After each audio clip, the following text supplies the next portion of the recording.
elementary school, you would have done division much like I've shown here. If you have 5 divided by 3, this is the divisor, that's the dividend, and the answer is going to be the quotient.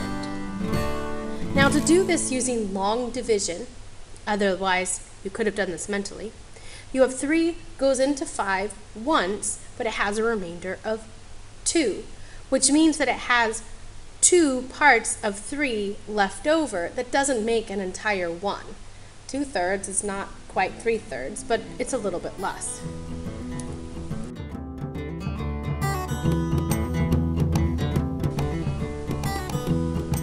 You'll have your divisor into the dividend. But this time, since we're working with polynomials, we're only going to be taking the first x term and putting it into the x's here. It's not like x into 7x all at the same time. We do each one separately. Also, we're not going to do 4 into x. We're just going to look at the first term out here into this term here and then so on.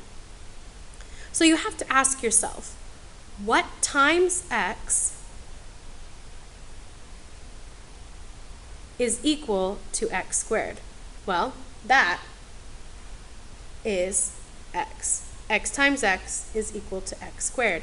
And so you write x above the same variable or like term. So since this has a power of 1 and 7x has a power of 1, then we're going to write the x above the 7x. This is to keep your work organized so you don't get confused later. Next, multiply x minus 4. Now we're going to have to use the whole term out here by x. And so you get x squared minus 4x. Now we want to subtract this entire expression x squared minus 4x from the x squared. I'm going to erase these little lines so that doesn't get in the way. Clean up my work here. Now what happens when you take x squared minus x squared, you get 0. Don't write anything. You have 7x minus negative 4x, which is the same as 7x plus 4x, and so we get that that's 11x. And then, just as you would bring down the next part in long division, you need to bring down the next part here. And then we continue by saying x into 11x, or we could say like into the remainder of 7x and 4x. So x into 11x, what times x equals 11x? 11 times x equals 11x, so this is going to be 11. Now we have x times 11, 11x, and negative 4 times 11 is negative 44. Subtract, and we get a remainder of 0. And so the quotient of x squared plus 7x minus 44 divided by x minus 4 is x plus 11. X cubed into x to the 4th. So we have to ask ourselves, what times x cubed is equal to x to the 4th? Well, that's x. Now this time we're going to actually skip 2 terms and write our x right above the 3x. Again, keeping the x's right above each other. This is kind of like matching up the places as we do in the long division with numbers only. X cubed times x is x to the 4th. And negative 3 times x is negative 3x. Now notice that I leave a space here. I left a space here because I don't want to mix up my unlike terms. Now, I know that I can't subtract 3x from 2x squared, but I'll tell you from experience, if you're not organizing your work this way, you have more of a chance of making a computational error because your brain is going to start processing some very strange things when it's overloaded with all these numbers. So what we get here when we subtract x to the fourth minus 3x, we get 6x. We need to bring down the 6, so we have now x cubed into 6x. But wait a minute. There's not enough. We can't have an x cubed. We don't want to bring in fractions here. So this means that this is the remainder. Plus 6x plus 6 divided by x cubed minus 3.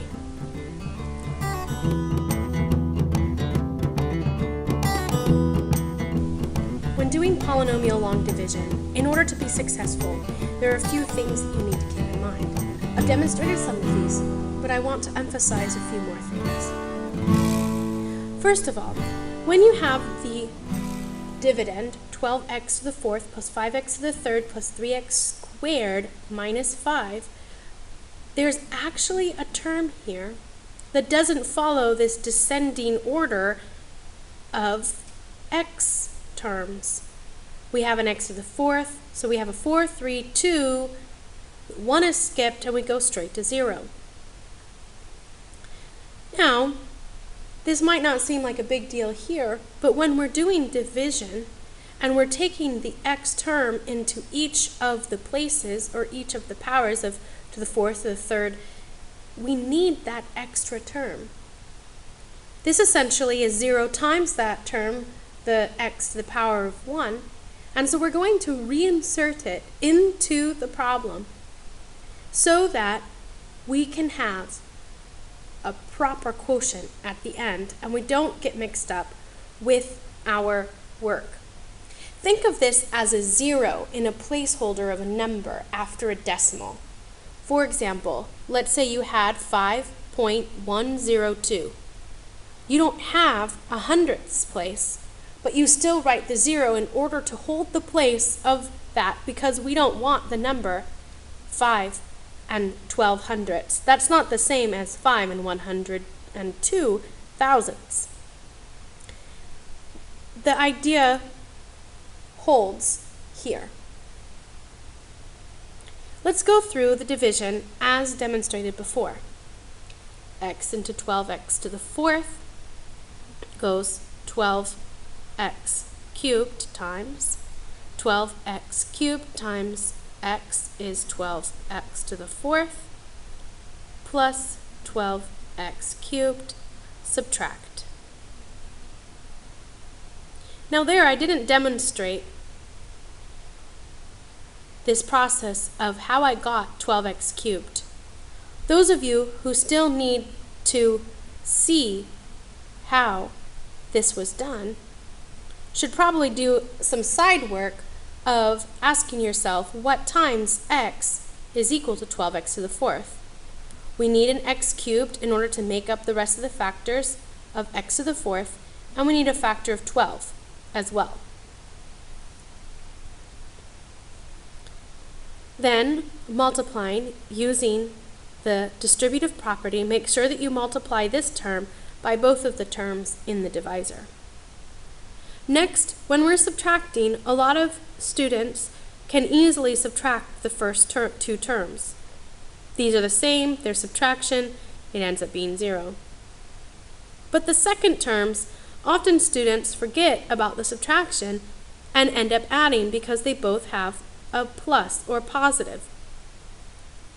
So you should probably say to yourself 5x cubed minus 12x cubed. I'm not saying you have to say it out loud necessarily, but if you need to say it out loud and that helps, do it. You might look a little crazy working in the library mumbling to yourself, but hey, no biggie, you're being successful. We have the negative 7x cubed is the difference between 5x cubed and 12x cubed. Next, let's bring down the next term. Sometimes I use an arrow in order to show myself that I need to bring it down directly below. Notice that I'm keeping all of the cube terms lined up, all of the x squared terms lined up. And so when you work with your problem, you should see the cubes, squared, x's, and 1's all lined up in columns. It's a way to keep it organized so you don't lose track of your work. Next, x goes into negative 7x cubed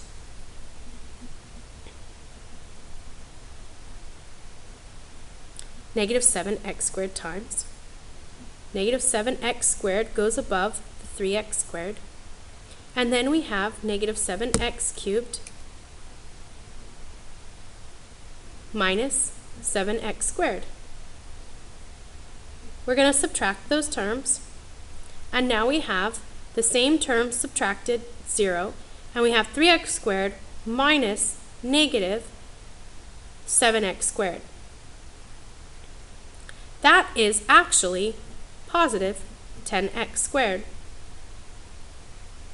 Now, bring down the 0x. This is where the 0x comes in handy, because when you take the factor that multiplied by x equals 10x squared, it is actually an x term.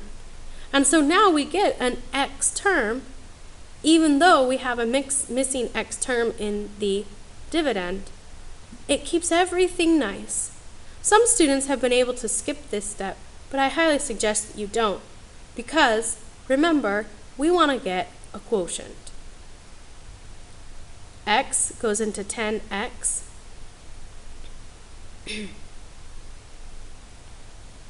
10x times x is 10x squared, and 10x times 1 is 10x.